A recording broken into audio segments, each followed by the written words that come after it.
ili akuokoe na Mfilisti. Mfilisti ni mtu mchawi, ni mtu mbaya. Kipita anasema umependeza, kumbe na kungonga.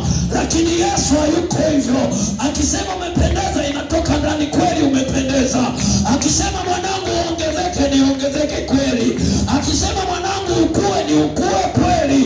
Akisema itakuwa kweli. Hakuna pepo litakaloweza kusimama juu yako, juu ya watoto wako, ikiwa utaacha na kumfuata Bwana serious. Tunamfuata Mungu kawaida. Amen. Tuache kawaida. Yaani mlevi naye anakula milo miwili. Na anakula milo miwili. Ni utovu wa nidhamu. Bwana Yesu asifiwe. Anakula mlo mmoja, mwingine anawaachia watoto.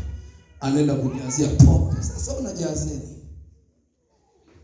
Utakiwa upige mlo wa kwanza uchague nishushie supu ya nini. Mlo wa pili nishushie mtindi fresh. Mlo wa tatu nishushie Pepsi, nishushie.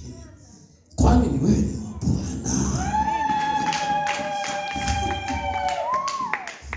Bwana Yesu asifiwe. Kwenye huduma hapa tunakutana na vibwenga vingi. Mimi si wajibuki. Asiwajibu na kaa kimya tu. Sio utakuja uje najisemea moyoni.